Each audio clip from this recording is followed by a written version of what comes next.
কবি নীরেন্দ্রনাথ চক্রবর্তীর লেখা কবিতা উলঙ্গ রাজা। সবাই দেখছে যে রাজা উলঙ্গ, তবুও সবাই হাততালি দিচ্ছে। সবাই চেঁচিয়ে বলছে সাবাস সাবাস। কারো মনে সংস্কার, কারো ভয়, কেউ বা নিজের বুদ্ধি অন্য মানুষের কাছে বন্ধক দিয়েছে। কেউ বা পরান্নভোজী, কেউ কৃপা প্রার্থী, উমেদার, প্রবঞ্চক। কেউ ভাবছে রাজবস্ত্র সত্যিই অতীব সূক্ষ্ম, চোখে পড়ছে না যদিও, তবুও আছে। অন্তত থাকাটা কিছু অসম্ভব নয়।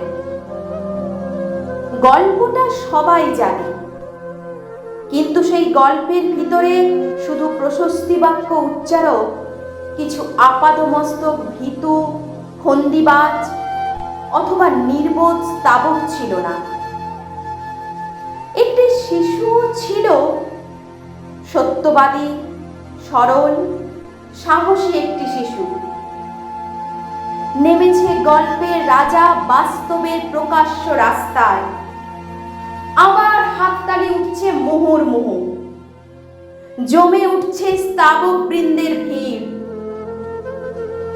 কিন্তু সেই শিশুটিকে আমি ভিড়ের ভিতরে আজ কোথাও দেখছি না। শিশুটি কোথায় গেল? কেউ কি কোথাও তাকে কোনো পাহাড়ের গোপন গুহায় লুকিয়ে রেখেছে? নাকি সে পাথর, ঘাস, মাটি নিয়ে খেলতে খেলতে ঘুমিয়ে পড়েছে কোনো দূর নির্জন নদীর ধারে, কিংবা কোনো প্রান্তরের গাছের ছায়ায়? যাও, তাকে যেমন করেই হোক খুঁজে আনো। সে এসে একবার এই উলঙ্গ রাজার সামনে নির্ভয়ে দাঁড়াক। সে এসে একবার এই হাততালির ঊর্ধ্বে গলা তুলে জিজ্ঞাসা করুক, রাজা, তোর কাপড় কোথায়? নমস্কার।